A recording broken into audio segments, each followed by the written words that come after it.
Good morning. I'm Joel Hastings with Dairy Business News. We're here at World Ag Expo on Valentine's Day, as it happens, on February 14.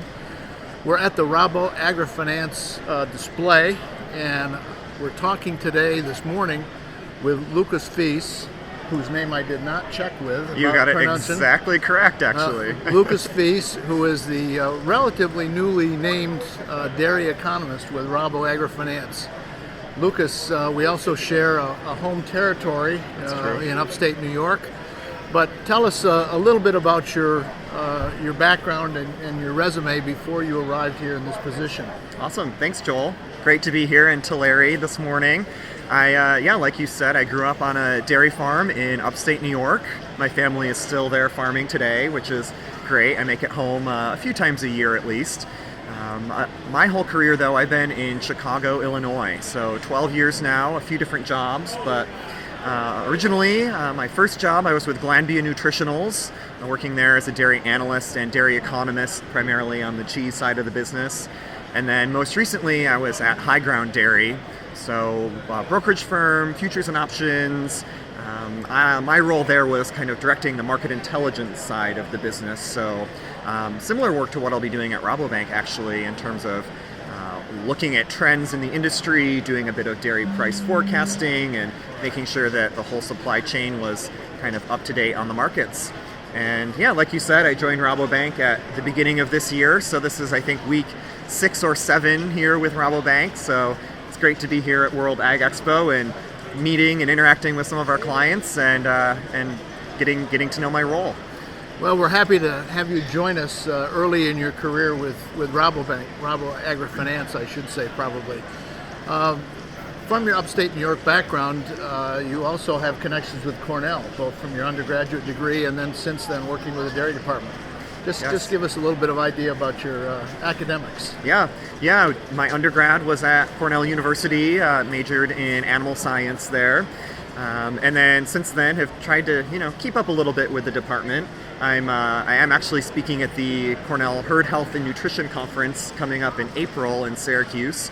So it'll be good to get back to upstate New York in this role and see some Northeast dairy farmers and dairy folks in the area. And from our California perspective, maybe better in April than in February or March, but that's true. Yeah. We can get a little snow in April too, so I hope the weather cooperates just fine for you. Yeah. Well, now that we've got kind of the intro here, let's shift gears and get into your expertise. Mm-hmm. I'll open it with kind of a general question. Give our audience a little bit of an idea of what you're looking for the dairy industry in the year ahead. Yeah, I think that question is extremely relevant here as we sit in February. Looking back over the past few months, we've seen milk prices decline slowly but pretty steadily, and by the margin of a few dollars per hundredweight over the past few weeks and months here.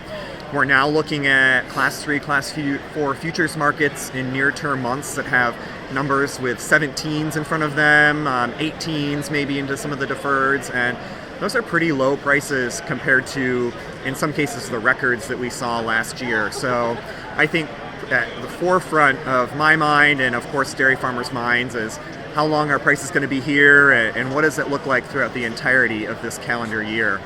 I think some of the things that I'm watching, of course, always starting with supply and demand. Over the past few months, we've seen milk supply from, look at maybe the northern hemisphere, come back in a pretty significant way. So in the U.S., while the beginning of 2022, we were lower on milk, over the past several months, we've seen a resurgence in milk supply here in this country. We've also seen a recovery in milk production, a little bit more than expected from the European Union, so some additional product available there. And the only place that has seen some struggles is New Zealand and Australia. And the funny thing is, though, even with reduced spring volumes there, of course our northern hemisphere fall, if we flip to the demand side, we've seen such a slowdown in global demand that lower supply from New Zealand really didn't matter to the market, and we've continued to see these milk prices tick lower. If I think of key demand areas, I'm watching China most closely. they've really pulled back in buying over the past several months. U.S. exports specifically have been okay to China, but if we look at this global market, it's really been a key driver of this bearishness overall.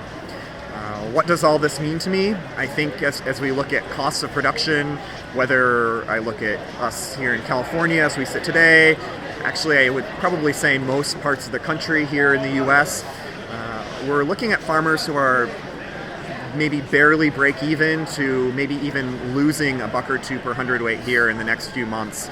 It could be a challenging few months here through the spring flush period, especially as we see seasonally strong milk volumes.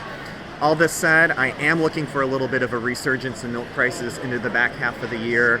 I do think that China will kind of step back into the market. I think that milk supplies will tighten up a little bit and global demand will be a little bit better. So I think over the next few months might be the toughest for dairymen, but hopefully on a calendar year basis, looking to have an okay year. Sure. Given, I think everybody, certainly dairy producers, are very familiar with the inflationary pressures on their cost side. What do you see in the economy in terms of the inflation? We saw some news this morning that indicated maybe inflation had ticked down just a touch, or the rate of inflation, I should say, not inflation. But what are you looking at in terms of the general economy as you look ahead? Yeah, I might take that question in two parts. When you first mentioned costs and inflation, my mind immediately went to cost of production, and it's still kind of wild for me to wrap my mind around. My childhood, my first decade of my career, if we were talking, $18, $19, $20 milk, that would be pretty decent for farmers and probably a pretty good year. But when I look at feed and interest rates and labor and energy and all of the challenges that we've seen over the past year or two, and how much that cost of production has ticked higher, it's really kind of a whole different perspective that you need to have about margins and profitability on farm. But to kind of broaden that out a little bit, I'm kind of watching these economic measures pretty closely. Of course, the bank is watching these measures very closely. It's kind of been a little bit encouraging to see the inflationary rate not go down, maybe ease a little bit over the past few months. I think the Fed is able to kind of ease back a little bit on their interest rate increases. But at the end of the day, I think it's going to be another kind of challenging year. Some of this easing inflation is just a function of math. We saw all this start about a year ago or so. So compared to prior year, we might be looking a little bit better. But I don't think costs are necessarily going to be going down at any point in the near term. Another kind of key thing that I'm watching is just the threat of a recession. I don't think it's going to be necessarily severe from the U.S. perspective. We're maybe looking at just very slight weakness, maybe 1 quarter, maybe 2 quarters. It's possible that we might avoid it altogether, which would be a good news, but just kind of lots of variables to watch here over the next few months to see how 2023 will shape up. What can you give us any idea of what your own company, Rabo AgriFinance, is looking at in terms of how you're going to work with your customers? What should they be prepared for? I'm not necessarily asking you for an interest rate quote or range, but just give us a little feel for how you and your colleagues will be counseling your customers. Sure. I think coming off of 2022, which for most farmers was probably a decently profitable year, I think it always comes back to just looking at those costs on dairy, making sure that everything is being kind of managed as well as possible, taking advantage of risk management opportunities, both on the milk side and on the feed side, to kind of get a good idea at how margins are going to be throughout the next several months. I think, on an interest rate perspective, just kind of maybe assessing exactly what that looks like in terms of how leveraged certain farmers might be, or what their ultimate plans for the future are. Certainly things like expansions are probably frequently on the minds of a lot of our Rabo AgriFinance customers. So just making sure to kind of view the timing on some of those issues, and coming off of a 2022, just in a year that milk prices are going to be a little bit lower, just kind of reassessing the financial position of the dairy to hopefully set up for another decently successful year. Well, thank you very much, Lucas Fuess with Rabo AgriFinance, the new dairy economist, working with the staff and your clients. We appreciate you taking some time to give us a little bit of a preview for 2023 in terms of the dairy industry. Awesome. Lucas, thank you for joining us. Thanks for having me. And this is Joel Hastings for Dairy Business News, speaking to you from World Ag Expo.